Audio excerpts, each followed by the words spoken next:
for Okay. No, but just that Or anyway, not.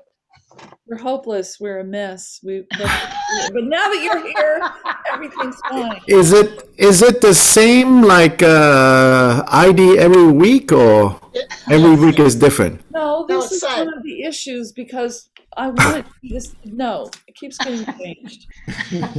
It keeps Well, changing. I went to the October one, and the last one I got, and it worked. I know, but anyway, there's been Okay, we don't confusion know. about it. Huh. There's been confusion. You Can you know, tell we're grateful to have you here? let's just start from here. We were worried. I'm all like, I'm gonna relax and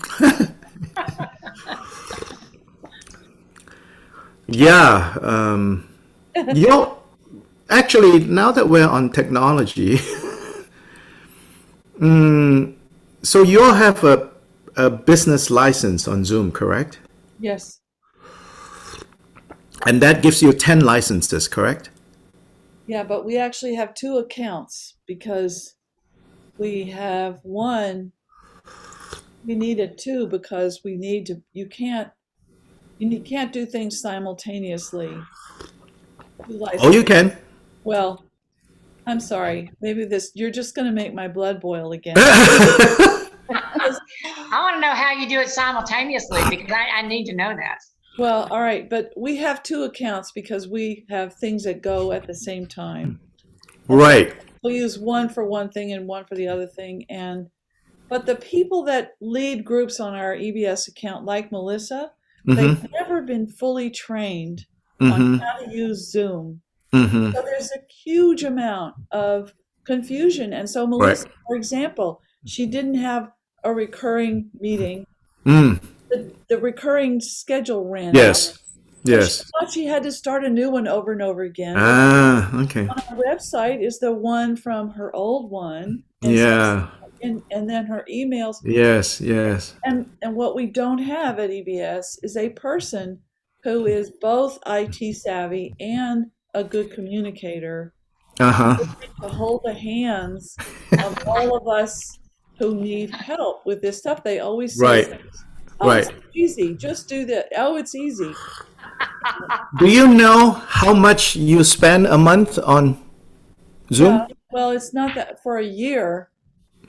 It's about $500 on Zoom for the year, but I could tell you exactly. Oh, okay. Okay, so now I understand. No, that's okay. When you tell me the pricing, now I understand why you need two separate accounts. Because we're Zoom regular, we're not Zoom business, I think. Right, right. So in Zoom Business, Yeah. I have 10 licenses. No. I know this will only complicate potentially, especially in the beginning, although it could work out very nicely, is that I have 10 licenses. I'm only using two. Uh-huh. Um, You could rent and some to us. sorry? You could rent us a couple of licenses or something. Yeah, I mean, it's Fair. more on principle of like, should we let Zoom make more money, you know? And answer is of course no. Yeah. So some other time, Yeah. Okay. we can talk about, and I can maybe even sweeten the pot by saying, I'll send one of my guys to make the transition, to help your transition. That'd be great. And once my guy has an idea of all the different things that are going on, Yeah. he could probably do a one-time setup Yeah. for all of it. Yeah. And you don't have to mess much with it after that. Right. So we can talk about that. That would be great. I mean, we actually, if you have a guy, maybe we could hire your guy too. Yeah, So I have a guy. basically, if you have a guy, because what we have are people who are still employed, Yes, but they're busy yes, and they do this on the side. yes, Don't give it their full attention. yeah, yeah. They are being good people, but right. You say to them, could you please train their practice leaders so they know Yeah, how yeah, they don't need, it's easy. I don't need to train them. yeah, yeah. But if we had a guy, anyway, let's talk about that. Maybe Yeah, we'll talk offline. my guy is, I don't know if he wants to be hired. Ah, He is amazing. 30 something, yeah, full-time programmer job yeah, in Guatemala, has 3 year-olds, and somehow he manages all of that. yeah. As far as I can tell, wife is happily married to him. Well, As far as I can tell, spends quality time with his kids. but he can work from home, right? He works from home. Yes, he works from home. There you go.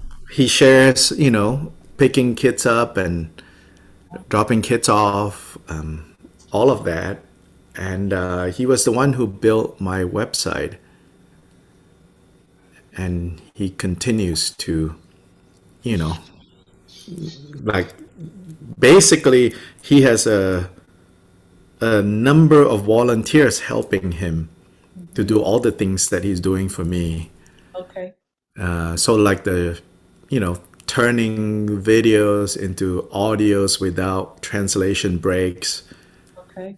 all of that is going on. And so, yeah. So we can set up some other time to let me, if you can, I just need to understand the extent of EBS use of Zoom. Then I can have a sense to assess whether I should even ask my guy or not. Well, and this is interesting because we're just about to reopen, Mm-hmm. and hopefully, but even then, Mm-hmm. everybody's so hooked on Zoom that Yes. we do both, Yes. these Right. hybrid options. Yes. And that's supposed to start at the end of this month. Mm-hmm. Mm-hmm. But there's 2 or 3 people who already are cool with doing it. Yes. Nobody else knows how to do it. And Mm-hmm. Mm-hmm. Right. Right. it's hard, it's hard. And we all volunteers and Yes. all the people who know everything are young and still working. Yes. Yeah. And if nothing else,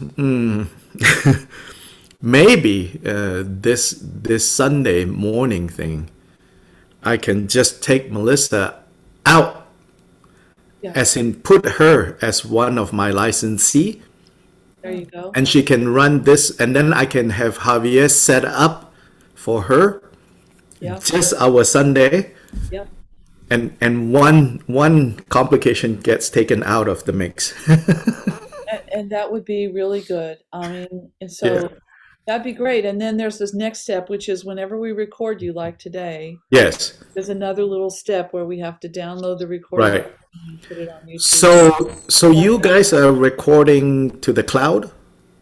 Yes, to our account. The cloud, right?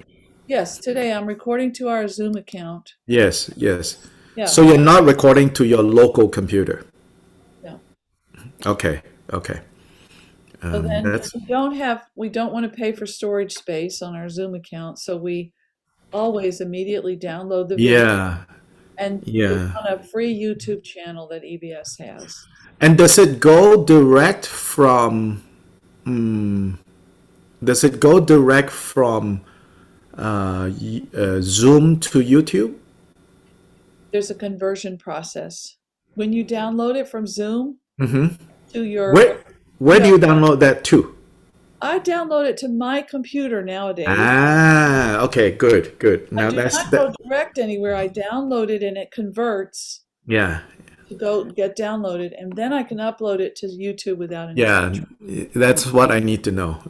No, you can just record direct to your computer. Then you save one step. You don't have to go clean up your EBS. I can, except that, in this situation, we're Mm-hmm. talking about Melissa. If she's hosting the meeting, she would record to her computer. And then God knows what would happen with it because, Oh, she can let you record to your. right. And I'm No. not on my There. computer right anyway. Yeah. This Yeah. this is the complication. Right. Immediately. Right, So right. it works for us to just put it on the cloud, and then anybody can download it and put it on YouTube. Mm-hmm. And Right. and from the cloud and delete it from their computer or whatever. Right. But if in theory, or I don't know if it's in theory or in practice, if it is the same person responsible for this class to go from recording to YouTube, then it can be done differently. Right. And if you want to teach her to do that and set that Yeah. up, I would be very, very Yeah, grateful. yeah. There's So no point at which EBS needs to be in charge of any of this. yeah.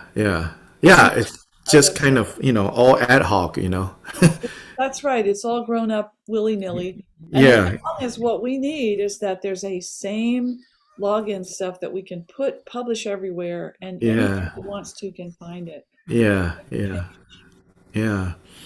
Yeah, that's the thing with Dharma Center, volunteer organizations, period.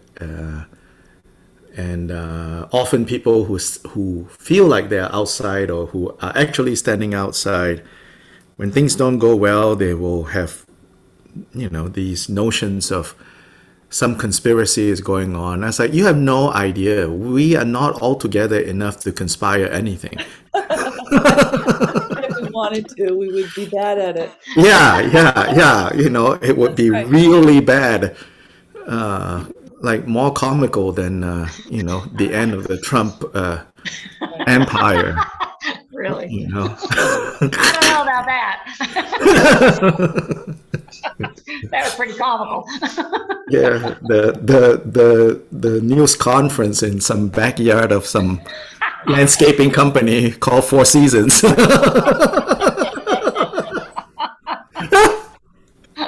Oh, yeah.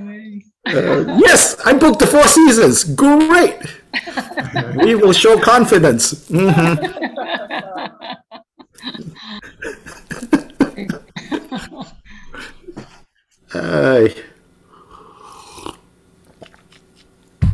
Okay, Milarepa. Where are we with Milarepa? I'll be right back. Noble Gampopa has turned up, yeah? What? Oh, so Noble yeah, Gampopa has turned up, yeah? we started the Gampopa chapter. Yeah, very exciting. Chapter 41. We just started it. We can't wait to hear what you think about it. Yeah, so Noble Gampopa has turned up now. And Dr. Light, we had all these questions about Gampopa. Sure, yeah, ask. Gampopa. Well, the thing is, we were talking about how he supposedly links. It says in the beginning, I guess, something about that he's the combination of the Kadampa and the Milarepa yogic. So Yes. we struggled with the question of the history, what that means. Okay. Say more about the struggle, then I Well, won't. okay, so the struggle is I have so much to say about Gampopa. I don't want to I start can a whole only other imagine. series. So here's Milarepa, and his whole thing comes through Marpa from direct from India, right? Marpa brings it from India. It goes Yes. to Gampopa and I mean to Milarepa, and it's a yogic tradition. They're not monastics. Right. Marpa wasn't either. Right. But where do the Kadampas come from? Okay. Where is Gampopa? So that's the easy answer. Okay. Kadampa is the lineage that began in Tibet on the basis of Atisha. Okay. Atisha is contemporaneous with Marpa. Oh. I Yes. didn't know that. I thought Yes, he was yeah. earlier. No. Okay. No. Atisha slightly early, Uh-huh. but they were contemporaries. So he's a senior contemporary of Marpa. In fact, in Marpa's first journey to south, right, to Nepal and India, he meets Marpa in the border area. And he meets Atisha in the border area. And Atisha was on his way to Tibet. Marpa was on his way south. Okay. So they met, and Atisha was very well known, so Marpa knew who he was. So apparently Atisha said to Marpa, Atisha, then Marpa said, I'm going to go find Naropa. Then Atisha said, Naropa has left. He is left Nalanda. And he is now in this phase of his kind of practice called yogic activities, which means that unpredictable, no forwarding address. Right. In short, it's hard to find him now. He has wandered off. So Atisha said, why don't you come with me, help me, because I've been asked to teach and I need a translator. So why don't you come with me? Marpa said, no, I'm determined. I want to go to India. I want to study with Naropa. So Atisha said, okay, well, I tried, not successful. And so good luck, in India.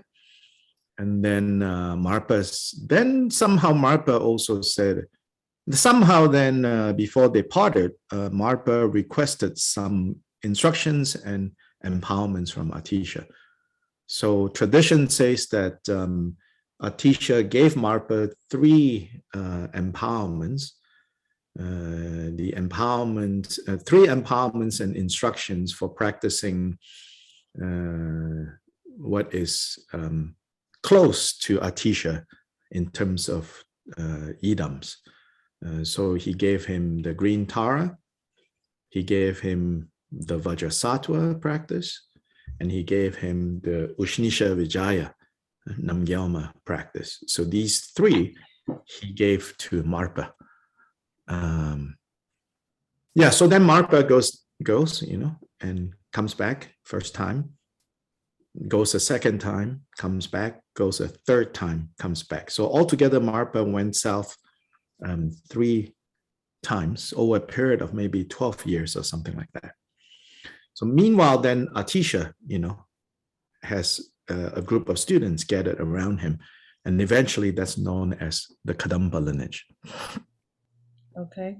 So an Indian master then is the source of Kadamba in Tibet, Atisha. Okay. So that's the first answer. Okay. Thank you.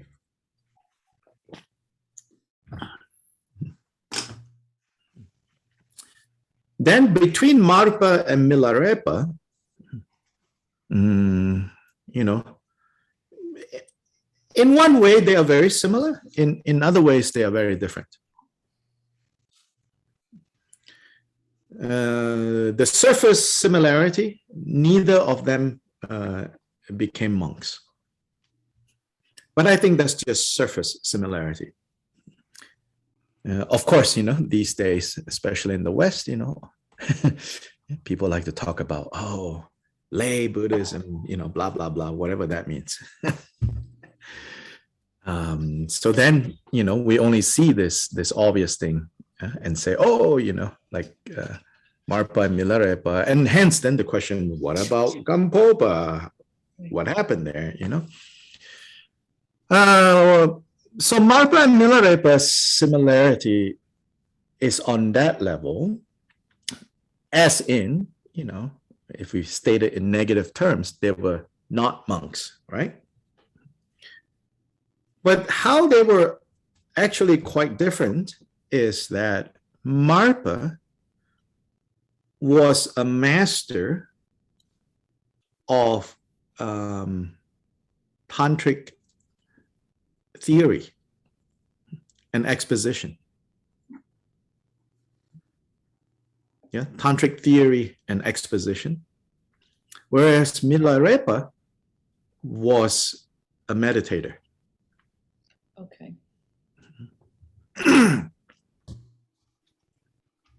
Just like,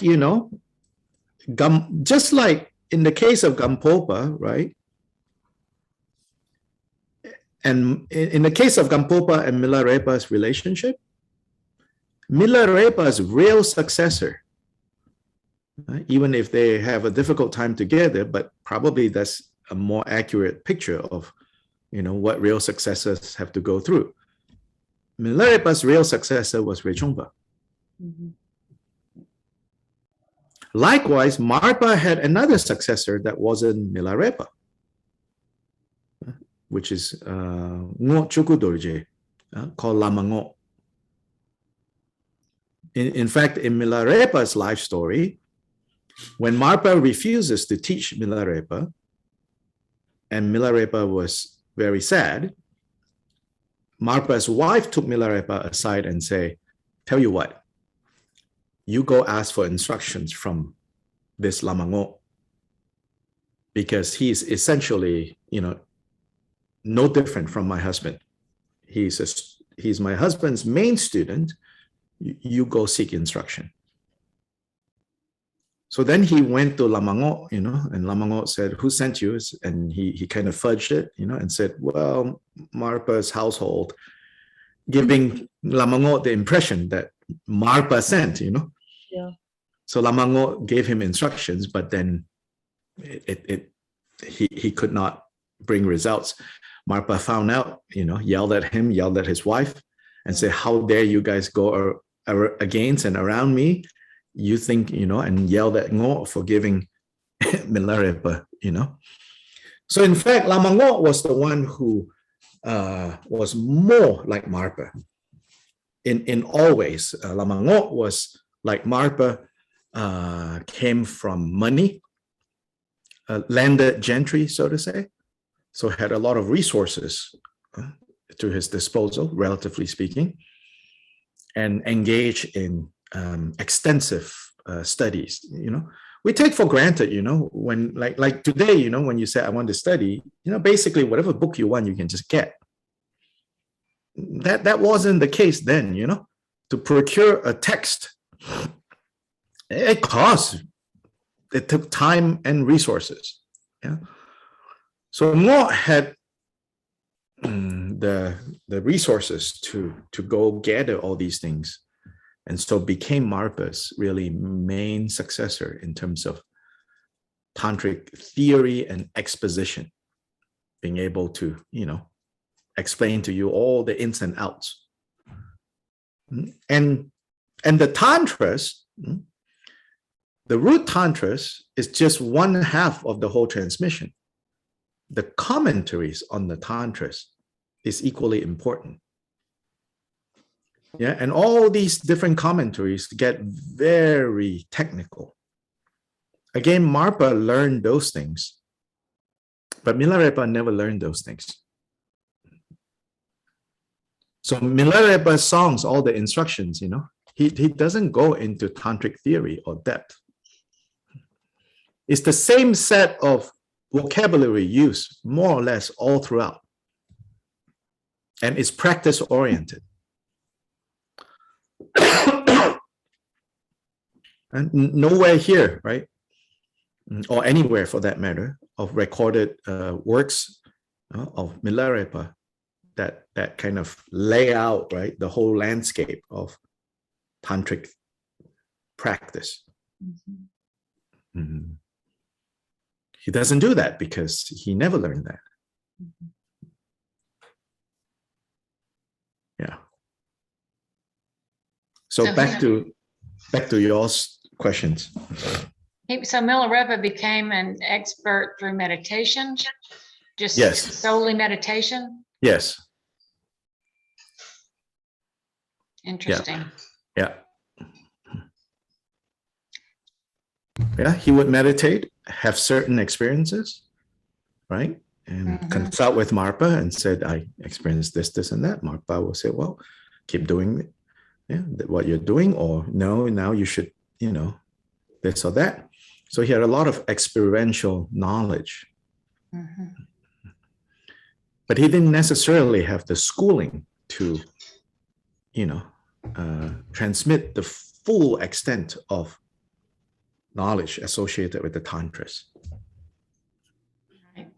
And neither did he really study any like sutra level philosophy and theory either.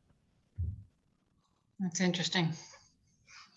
He had some, the most famous biography we have now is a much later biography earlier biographies will show that no, he actually studied with a whole bunch of people.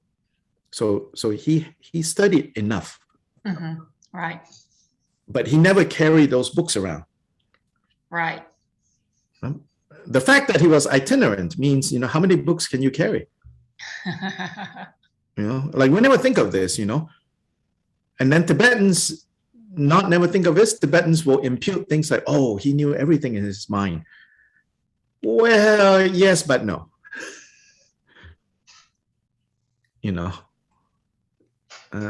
So he didn't, he was itinerant, whereas Marpa had a library at his house, and Lamango has a library at his house,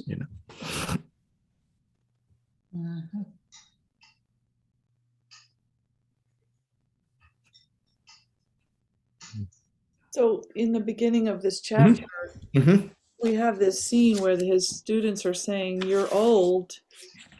Who's gonna take over when you die?" Yes. And that's I'm remembering that, right? It's like, right? It's the prophecy. Wait, where was that scene? Am I getting it wrong? Is this in 41 or 40? Oh, might have been 40. Where's the one where? I'm sorry. I shouldn't have interrupted you. So then. No, I'm done. I'm just waiting for questions or comments.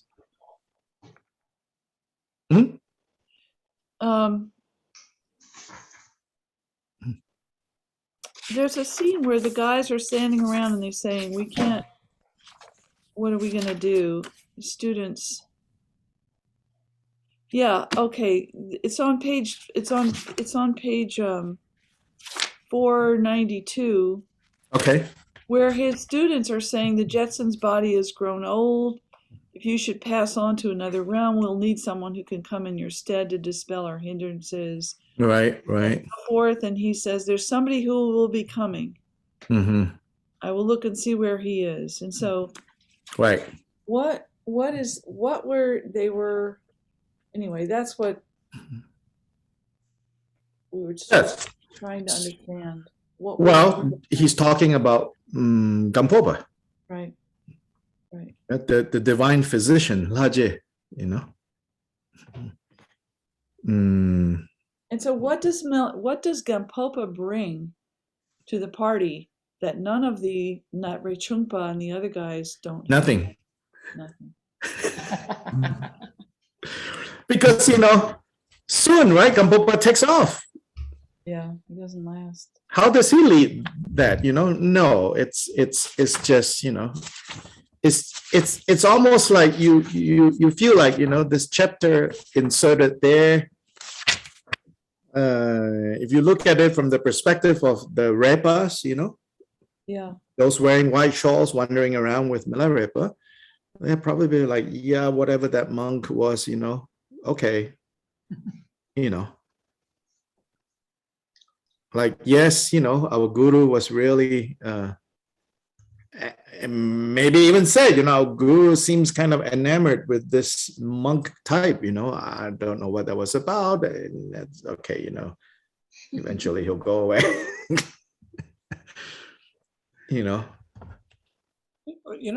Gampopa's legacy is pretty secure. Can you tell us more about what happened with Rechungpa and if he was the more principled student, what was his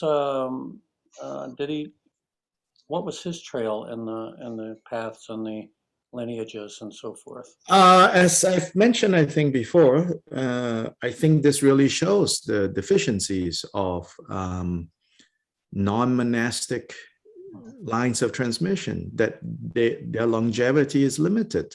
So this is about, and Western scholars, Tibetologists have written about this, that, one way to look at the history and development of Buddhism in Tibet is, Tibetans in search of stable, reliable models of succession. And so all the non-monastically anchored traditions basically petered out. Well, So Rechungpa's community, Milarepa, then Rechungpa, that band of disciples probably continued 1 or 2 or 3 generations. That's it. By the nature of their community, it's unstable. People come and go. You cannot even like look them up to join them. And you wonder even if they care if people join them. That's the thing, right. right? Because benefiting beings, you know, from that perspective, they're like, not here, not this body, not this lifetime, some other place, some other body, some other lifetime. We continue doing that, right? Yeah.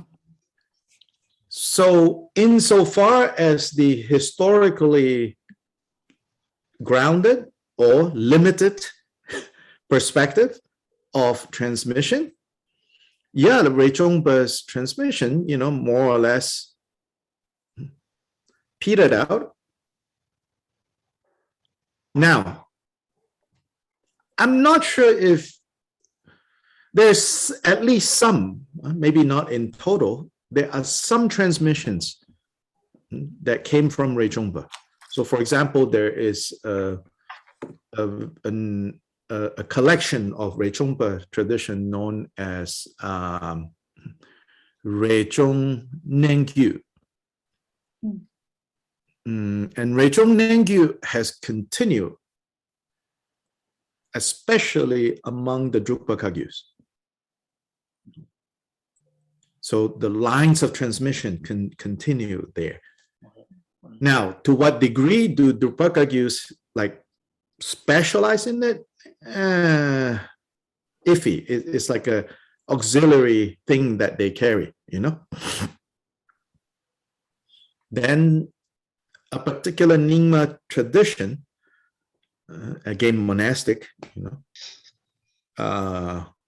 has Rechung Nengyu kind of flowing through their whole, you know, collection of stuff, teachings.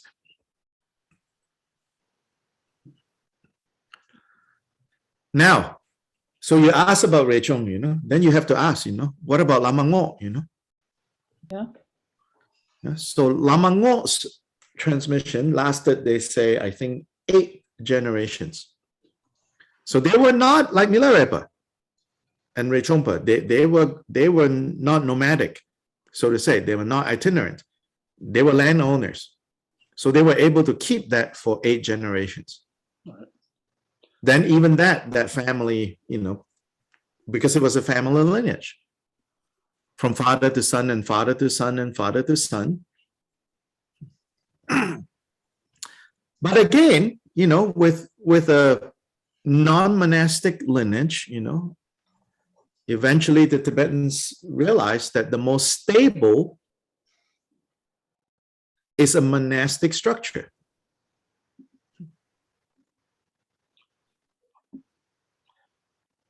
And so Lama Ngo's lineage also petered out. But then, now, before, you know, 8 generations later, they all are gone, you know. Before that, the various Gampopa derived disciples and lineages sought out Lama Ngo's knowledge. Okay. Just as I'm sure there were people who sought out Rechungpa's, and that's how the Drukpa have it. Right. Yeah. So I know like Drigung Kagyu, at some point before the Ngo lineage kind of disappeared, they sought out, you know, they went to Lama Ngo's descendants and studied and trained with them. And so they carry the lineage. Okay, great. Thank So do you think that the way that the story is framed is due to Gampopa's legacy, historical legacy in the lineages, versus they might have put those words into his mouth as like, oh, I'm waiting for my special student to come. Yeah. And but he goes off and starts editing what he learns from Milarepa, knocks Yes. off a couple of the yogas and has a whole backlog of different teachings as well Yes. to kind of blend things. Yes. So either, I don't know if that was suggesting some kind of prescience and Milarepa's point of view, or if that was words put into his mouth because of the way history is. Yeah, and even like even doesn't need to be literally like even doesn't need to be words put into his mouth. Yeah, you can kind of see, right? Milarepa saying that. So background, right? Rechungpa is being prideful. Yeah. Yeah. So Milarepa says, well. Yeah, so you could read this whole thing as these guys are fishing for Milarepa to say, well, there's Rechungpa. What do you mean? Why are you concerned? Right? So you can imagine Rechungpa sitting there waiting for the Lama to go, oh, no, there's Rechungpa. Instead, the Lama goes, well, there is someone. Let me see where he is. Right? And then everyone is like, oh, what does that say about Rechungpa? So again, within that group, there are probably some pro-Rechungpa guys, and there are some saying, I don't like this Rechungpa guy. He's disrespectful to our guru. Right. Yeah, so there's that going on for sure. Yeah. That's funny. And it's good, now it's like, oh, these are real human beings, Yeah. And that also means like, I'm not that bad. Not that I'm as good as them, but I'm not that bad, like. Yeah. It helps to know they have the same feelings I do. Yeah, Pride, jealousy. Yeah, because some of this like Dharma histories, that's what they call it, like these Dharma biographies, they are so out there, It's like, I go back to Jamgon Kongtru that I talked about last week, Yeah. And even there's this one episode now, he was sent to a dangerous area because some figure from his monastery at some point recognized as a tuku and became a renegade. Had a fallout with the monastery and left and aligned himself with some local chieftain and was doing some monkey business, monkey business means, chieftains mean, like one of the favorite economic activity is robbing, trade routes. Yeah, like the Wild Wild West, Yeah. And so Jamgon Kongtrul was sent to go figure out that situation. And before he left, all kinds of protective rituals were done and special empowerments given to him. And he went into retreat, to like beef up his Mahakala, energy and everything. And so they went and then indeed they were ambushed and they fought back. And this is the guy who wrote this biography, the Western scholar, he said, and there Jamgon Kongtrul's, diary don't come right out saying it, but basically they fought back the ambush, and maybe two or maybe three of the attacking party died. Now, who killed them? I mean, it wasn't like spears coming from the sky. And Jamgon Kongtrul actually said, see, my protective rituals work. And then he said, the other guy, Kuntru, was bragging about his powers. Now we see whose power. So these are very real humans, Yeah. Yeah. But they were responsible for killing too. So my point about this is not, oh, actually Jamon Kongtrul is not that great after all, in fact, Right. but rather is saying you and I should not mope around and say, oh, I'm not, I think we really have misread a lot of these things. And then, even if we don't know it, it's a version of like the same old religion that your parents had that, you're turned off by, you're sinners, you're not good enough, blah, blah, blah. It's a version of that, like somehow there are these, great figures of the lineage and they're so polished, so shiny. And then I'm here. Mhm. Don't do that, Mhm. So when you read their lives, the unvarnished version, it's like, oh, look at that, then, because part of it is that when we think of ourselves as lowly, it's actually, like Shantideva says, it's a form of laziness. So in the end, it's not about like, don't feel like a worm and raise up the Tibetans. They are also people. That's not even the point. The point is, given all their challenges, given that they actually, someone even like a Lama, like Jamon Kongtrul has to be involved in like knives and spears and, fighting off intruders. And he became Jamon Kongtrul the Great. And Zoom accounts. Yeah, and Zoom accounts, exactly, right? And, yeah, and you're like, man, I'm good, right? Yeah. So Me even too, like, Cheryl, for being you master say, Zoom. you feel like you're boiling. Then after that, you're like, oh, I'm no good, and just let it go, move on, Like we're not fighting off bandits, and in that episode, so they fought off, so they felt good, right? Yeah. And then they continued their journey, but they caught wind that this guy has reinforced. And it said that at that point, the group that Jamon Kongtrul was with, right? Everybody fled. And he had to fend for himself and run off somewhere else until they arrived at a monastery that could give them protection. And then finally, someone arbitrated and called the two sides together, and they signed a peace, treaty. Then he went home to the home monastery and said, well, it's somewhat settled.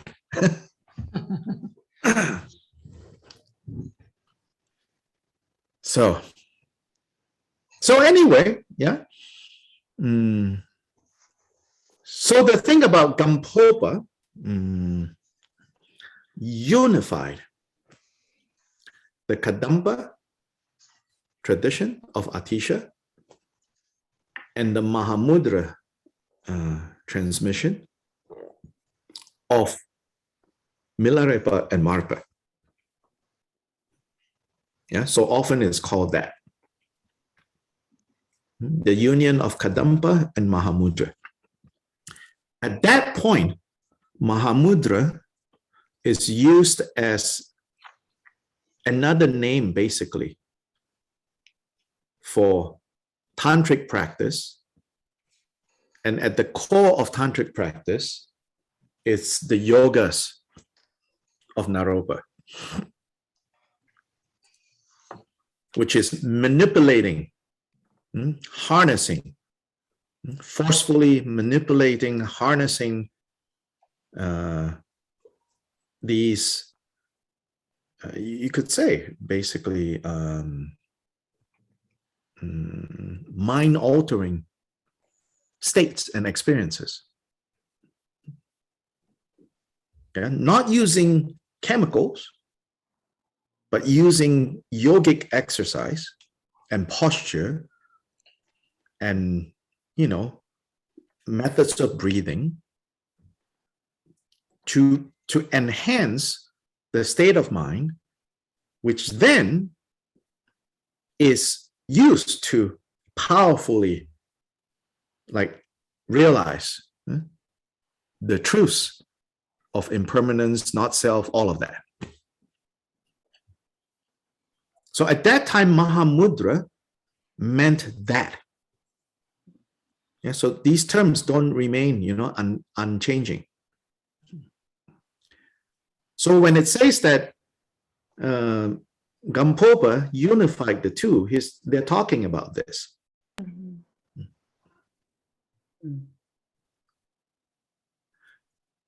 Post Gampopa, Mahamudra takes on a second meaning.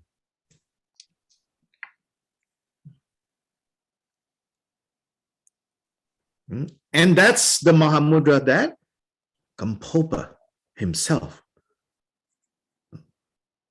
started to teach more and more and more and more and more, so that towards the end of his life, according to his biography, he even refused to teach the manipulating methods, the harnessing methods. So towards the end of his life, like some monks came from elsewhere and wanted to come learn. Gampopa said, send them away. Then somebody pulled those monks aside and said, don't request for those. He doesn't teach them anymore. So if you want instruction from him, ask for this other instructions, like pointing out instructions. Then they came back, and said, okay, forget about what we asked earlier. We are seeking pointing out instruction. Gampopa said, okay, send them in.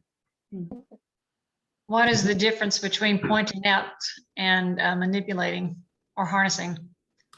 Style is very different. The manipulating, the harnessing, right, included, all kinds of, again, very harsh, included sexual partners, but nothing like we think what's good sex is. I mean, just to be, direct and honest about it. Nothing about intimacy, nothing about honoring the other person. No. Now, whether you agree or you don't agree, if you look at, how the sources talk about it, it's no, you are relying on, that's the polite way of saying, but you're using the sexual partners, what they have and you don't have, to ignite again, a mind-altering state. And then after that, it's like, okay, you go somewhere else now. We're done. So it's quite clear at that time that there were some monks even who did that. But it's also clear that it's not like as an excuse to have fun and pretend. Yeah. It's all very clinical. Whatever sex that they were having, even as monks, was very clinical. What caused Gampopa to steer away from that and choose the? Yeah. What caused that? What brought that about? That's the interesting question that is never explicit. You just see it probably evolving as he taught more people, and he felt that that's unnecessary, those methods. Not at all that he was a prude, because again, within his context, maybe he himself even practiced that. Although it's not clear whether he actually have a human sexual partner at some point. So when you say he started teaching the pointed instruction, Pointing out, yeah. now, you mean like he explained how, what is? No, this is the whole other approach. This is what is more known as Mahamudra today.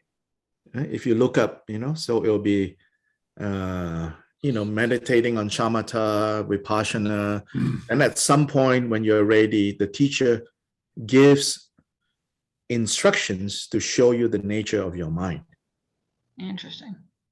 which is usually not in the ritual context. So you have descriptions of this sort, like a very famous one found in the Words of My Perfect Teacher, on rather not found in that, but relating to Padre Rinpoche, how his teacher did it for him. It said that one night they were both, his teacher said, let's go for a walk. And they walked down to kind of this, it's mountainous Tibet, right? So they walked to the edge of like some cliff, and they sat together, and down in the village, there's some lights. And then dogs barking. And his teacher said to him, can you hear that? And it said that in that moment, he perceived the nature of his mind. Huh. Yeah. And that's it, Not enlightened, but that's the beginning of real training now. He has glimpsed nature of his mind. So then from this point on, it's on the basis of that experience, right? So this is a different kind of mind altering experience. No manipulation, no force. Yeah. It's just the right moment between the teachers pointing out or introduction, you're recognizing what the teacher has just introduced to you, and wham, that's enough. Then from there, all the practices you do is just to exhaust all your blah, blah, blah. Let that all clear out so that what you have been introduced becomes clearer and clearer and clearer and clearer and clearer and clearer. That's the Mahamudra that mostly today, Mingyur Rinpoche, figures like that who are going around teaching Mahamudra, that's what Mahamudra means today. Now, among the four lineages, the Sakyapas have maintained a tighter definition of Mahamudra, which is the one that Milarepa, Marpa, the tantric interpretation of Mahamudra, which is that Mahamudra is only possible within a strictly tantric context through those forceful, harnessing, altered state of mind. So they maintain that. They say, no, this other thing, I don't know what you guys are doing.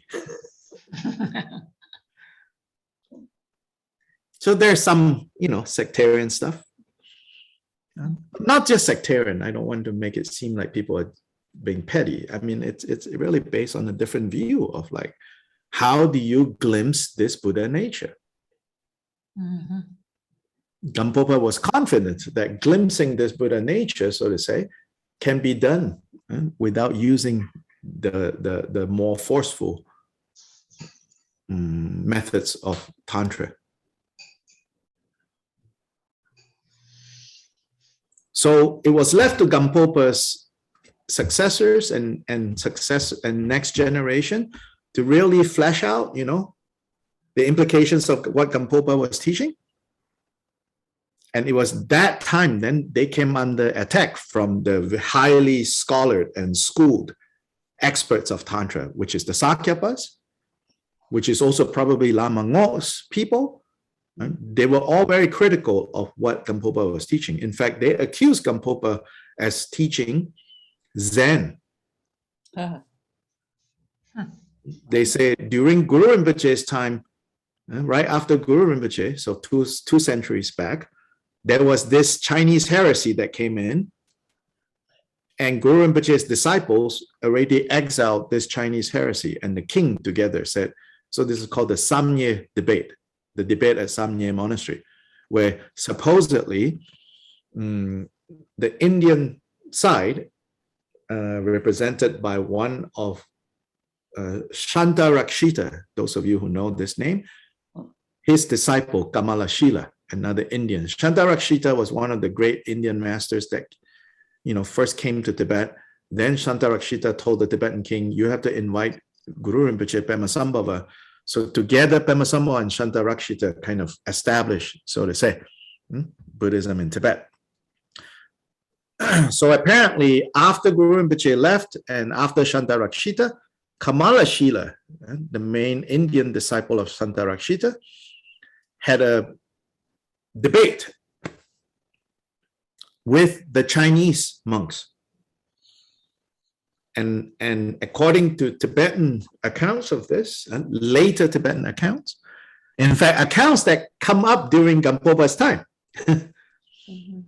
the way they remember this debate was the king was the arbitrator of this debate. The king was the one who called for this debate. And at this debate, the Chinese side was defeated.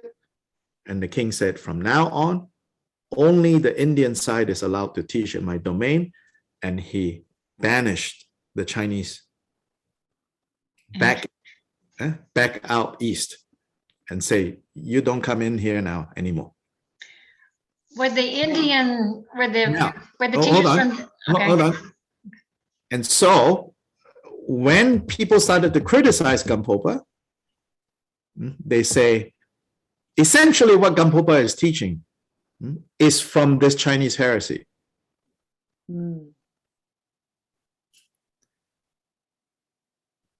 And therefore it's un-Tibetan, right? So to say. So there's some nationalistic feelings. It's un-Tibetan to follow this because this issue has already been decided 2 centuries ago.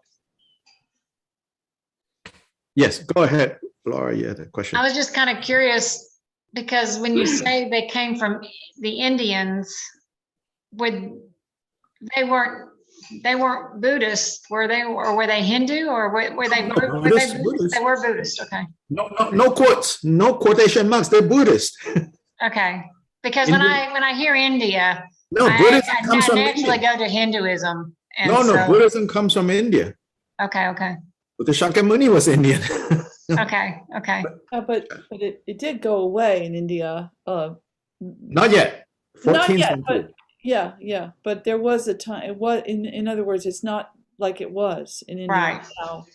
Yeah. Right. Okay. But it was the big deal in India. Oh yeah.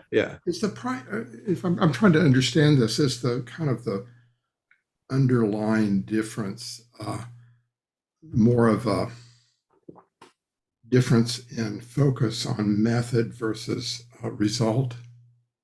Yes.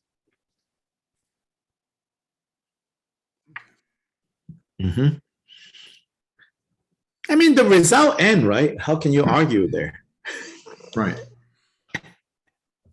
But the teaching is focused on that result. I mean, on kind of the heart. Yes. So Gampopa was teaching just be still. Well, And not just quiet. that, but that style. It was more just quiet your mind. Well, And you will discover your Buddha nature. It's more than that. Okay. But basically, Gampopa, even though, I think I mentioned this before, even though it was really through Milarepa's methods that he himself broke through to, the aha moment, right? What's interesting is that as he himself matured into a teacher, and by the time he passed away, you clearly see this trajectory away from the transmitting the methods and using the methods that he himself, he moved away from that. And so including his detractors, one generation later will point that out and say, what is this? You relied on these methods and now you're not teaching them. What is the deal? Yeah, what is the deal? What is the deal? That's what I want to know. Because now they are introducing psychedelic drugs to help people with depression.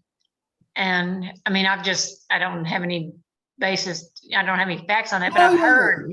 I think that's a whole different issue, Yeah, I was just wondering. Yeah, I don't know. I don't see any problem with somebody who comes to a certain realization and just saying, it worked, but it's problematic. Yes. Well, And Yes. and there's this like, uh, it's just it's a double-edged sword, and maybe it does work, but it's just Yes. Yeah. and after 200 years, what technology, what science do we Mm-hmm. have now that hasn't been changed over the years, just from experience and from Mm-hmm. seeing what happens, with those techniques, So it seems pretty organic to me. Yeah. Yes. You know. The other thing, I don't want to make it too complicated, but the other thing is for us now, Mm-hmm. like you said, we can get every book we want. Yes.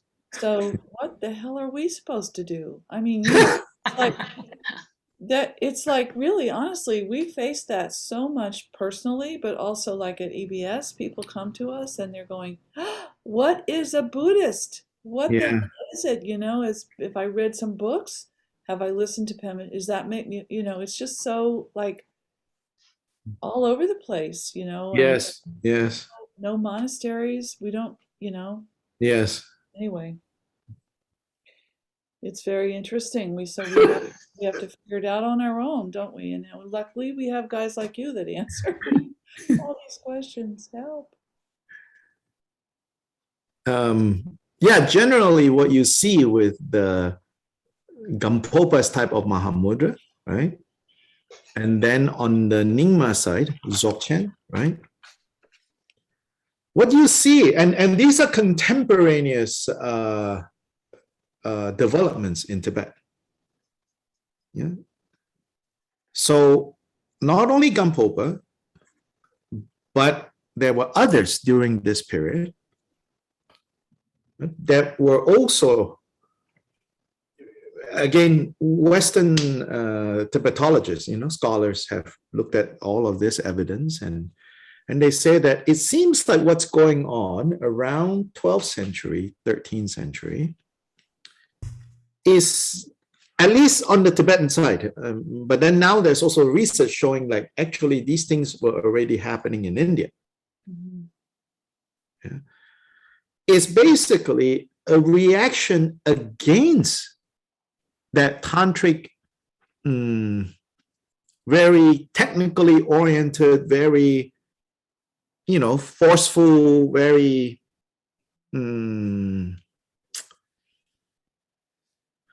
very technique oriented, forceful, heightened states of mind, that sort of stuff, that there was a reaction against that, because it's also very complex, very complicated, very technical, that there was a reaction against the complexification of the path, and a rediscovery of the natural way. That naturalness becomes the new rhetoric against the complexities, right? So not only complexity in the realm of like tantric practice, but complexity in terms of the building of philosophical systems. Also a rejection of that.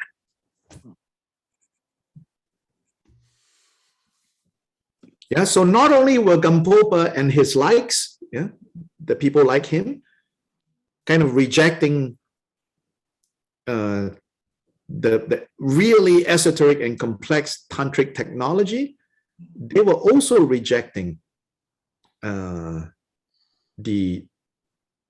debate tradition, the philosophy, the philosophical hair splitting. They also said, no, don't. All those books, useless. Yeah. They're useless when that heart of experience is lost. Right? Yeah. Yeah. Yes. So the relationship between what is the heart and what is the cake and what is the icing, I think, would be their critique. Yeah. Right? You can have all the icing in the world. If you don't have a real cake, it's all just nonsense. Yeah. Yeah, that's why I think it's so interesting of Milarepa. Yeah. To me, he's the cake. Yeah. In his way. Yeah. Yeah. And Uh, I mean, I appreciate people with the books, but to me, he's the cake and they're mhm, kind of the icing. mhm. Now, then along comes Gampopa that further kind of change this style, which is all that tantric stuff. Yeah, we have come across this when reading this, right? Yeah. And I remember in some cases was when a random new person turns up. That is exactly when you're reading about this weird stuff. True. You know, I mean, there's one incident in somewhere in there, like basically, if you know what you're reading is talking about, then he ejaculated all over the rock. It's like, okay, what are we going to do with that? That's what we do every Sunday, right? It's like, okay, Well, like when he burned Rachampa's books, yeah. and he said, "Don't you want to be like this?" And he, became this. Yes. Yeah. I mean, that would be like, what's that all about? Yeah. Yeah, so Gampopa really, I think, went increasingly, as Mick was saying, yeah, for me too, I feel the same. Like, this is very organic. And this is him, understanding more and more that, for me, actually, it's more like, it lends more credit to him walking away from that, as in, like for me to say, oh, that doesn't work means nothing. I have not done any of those practices, But for Gampopa, who his own kind of, awakening came from that, to then, go, actually, we don't have to go that route. Yeah. In a way, Milarepa himself did that. Marpa's really harsh methods for him, right? Build it, no, tear it down, build it, no, tear it down. So Marpa's kind of terrorizing him was part of that method. Already he rejected that, right? Yeah. With his students, it's always very kind. Yeah. So you see a certain trajectory in a way. Now, you it's very hard to have this conversation with Tibetan teachers. They see it as it's pure transmission, nothing was lost, blah, blah, blah, all of that. So if you were to have this conversation, I don't know, I think many of them are like, don't talk like this. Wow. Yeah. I mean, not going to be all of them, but yeah. So you're a kinder teacher. I mean, you can see, like the evidence is there. Yeah. It's all there, Yep. Yeah, so they're refining the way to communicate, like what is more skillful, in other words, right? What is more beneficial given our circumstance, given who we are training, And so Gampopa walked away from that. We have a lot of, like I was just going to say, we have like a Nam Thubten, for example, once said to us, I mean, he doesn't have the burden. I could think about him versus Chokyinima. Yes. Chokyinima has this burden of a big whole package he has to maintain. Yes. Yeah. Pass on in the future, and Nam Thubten is a free agent, Exactly. And he said to us once, though, he said, when we're sitting around, us lamas sitting around talking, we don't know what to call you, Western students, because you don't fit right any model that we have. And exactly. And it's like, that's the reality, but it was probably true at this time when these guys were yes duking it Correct. out. It's there's still that issue of like, and we have it with Chogyam Trungpa, who's been gone for Mhm. 40 years, 30 Mhm. years. What of what he taught should be preserved? Yes. What would he be talking about now if he was still Right.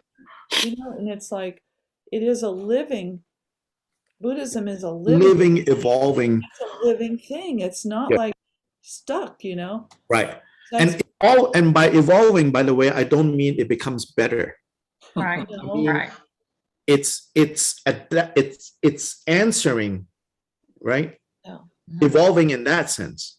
yeah. right, right, Not the idea that it's becoming better, right, right. but that for the heart essence to come through, the methods for that to come through, that has to keep changing.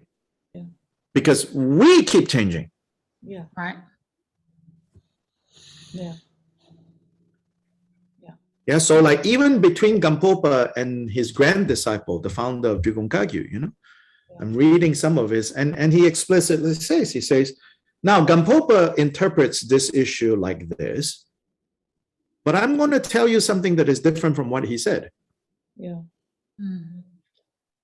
So he takes it again, you know, further. It's so our idea that, oh, no, exactly, you know, what this guy said came to this guy, and then all the way down to us.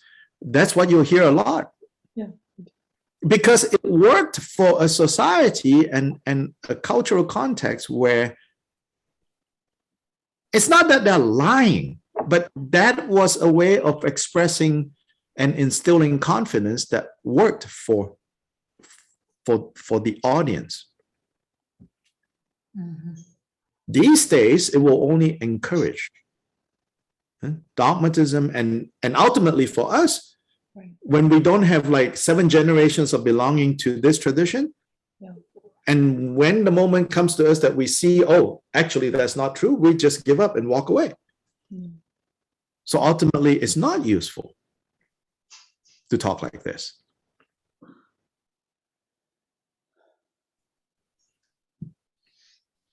Yeah, so I think for us, I feel to instill faith and confidence is to be as transparent as,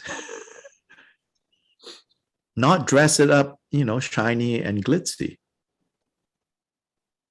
Mhm. Yeah. This is a little off, but is this kind of similar to kind of contemporaneously, really, Meister Eckhart with Christianity? Mm-hmm. Kind of listen to the dog bark. Mm-hmm. Yeah, Yeah. yeah, that's what I thought too. Yeah, so like more concretely, you know, Gampopa's the way he handled like the 3 vows, you know, how they 3 levels, you know, the self-liberation vow, the bodhisattva vow, and the tantric vow, you know. And he said things like, okay, in the end they don't contradict, but then on the relative level, there will be times where they contradict, and when they contradict, you have to uphold the more advanced of the 3. He said, you know, that.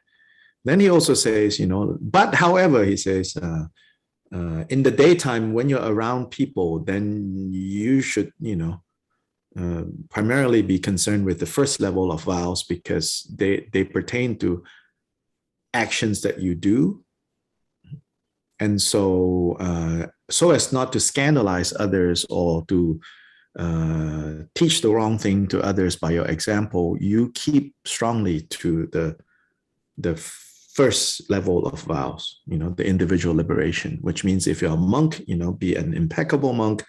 If you are a lay person, you know, keep your 5 precepts, keep it clean, keep it clear, all of that. And it says, and then literally I was looking at this text where he says, and then at night, your main, meaning when no one is watching, the tantric vows are more important. So that's how he explains it, you know. So his grand disciple, Jiden Sungmun, comes along and he says, yeah, that's what the Grandmaster said, but let me tell you what I think about this issue. Yeah. So it's very interesting, you know, like it's explicit. He said, no, no, no.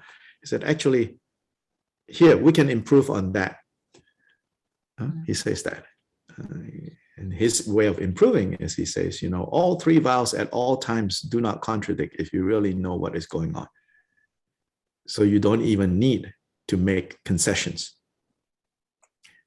And the way he explains it, he says, you know, what looks like a concession, it only looks like a concession or a compromise from the one watching what is going on.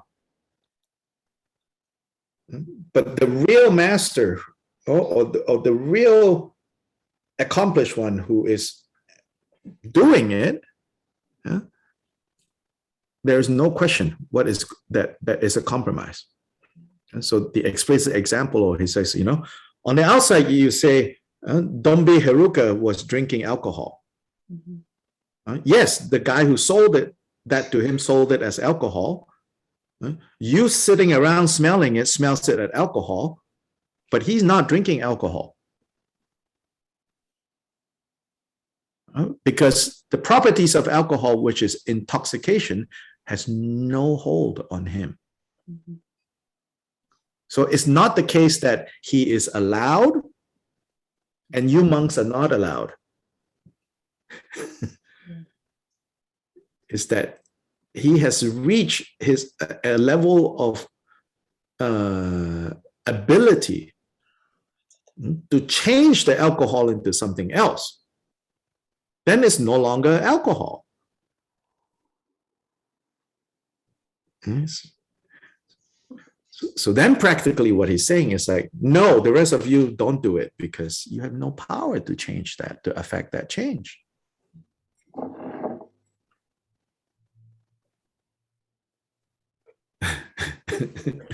Very tricky business. Very Yeah. tricky, Yeah. very tricky business. I wish I could do that with sugar. Yeah, right. You know, it's like alcohol, forget it. That's not my problem. Sugar's mine. It's like, how can I transform the sugar? How can I make it nutritious? How can it take it, you know, without causing inflammation, right? Right. It's like, nope, no can do. So no amount of visualizing and mumbo jumbo is going to change it. Just leave it alone, you know? No amount of visualizing can change it. Yeah. Okay, I disagree with that. Isn't that how you isn't that how you develop your power? Well, I'm talking about sugar, you know? Well, or even alcohol. How was he able to drink the alcohol? He had to work on something. How did he develop that power? He didn't work on it by saying, let me imbue a little bit a day and change it. You know, no, something else he was developing. Yeah. Isn't it through visualization, or isn't it through some kind of a practice, or isn't it some other practice? You know, I'm just saying, you know, yeah. No amount of my visualizing that sugar as not sugar has any power of changing how that's going to affect my body. Yeah. That much I know.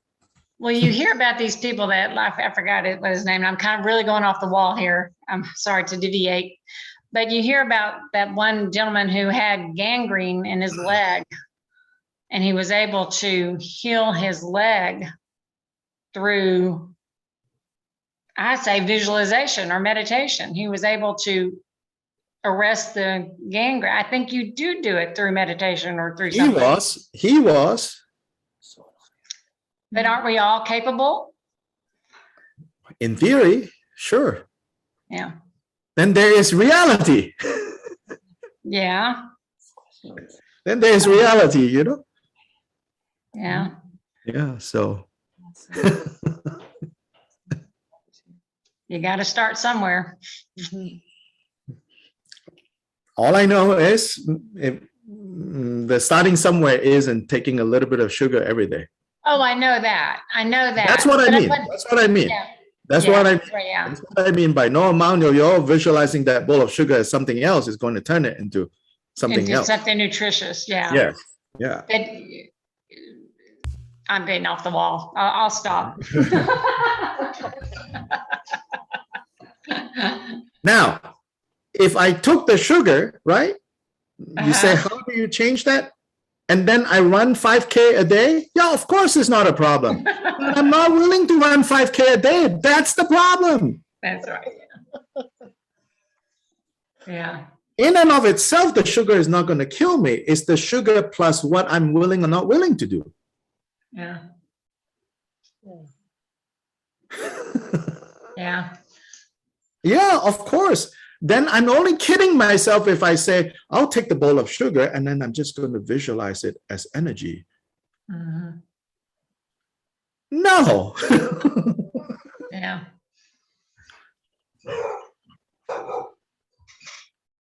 You know, there are these stories, you know, not stories, but actual cases, you know, these lamas, especially if they come from Eastern Tibet, Kambas, you know, they are like, they eat meat like, oh my God. Yeah. Like it's nothing, you know. So that Kempo who hosted the Dalai Lama in Miami 15, 20 years ago, a big, you know, event in Miami, and I went, you know. I have friends who knew him, you know, like he ate meat like you and I drink water, you know. And his disciples like, oh, no problem. He can transform, you know. Late 40s, died of a heart attack, gone. Like, hello. Again, putting aside the issue of, you know, right, the issue of like killing, all of that, just the health issue. If you are a Kampa in Tibet and you live like a Kampa nomad, I'm sure eating that meat is transformed. Yes, your body transform it because your body need all of that. But living in Miami, I don't think so. Right? Yeah. Yeah. So anyway, you know.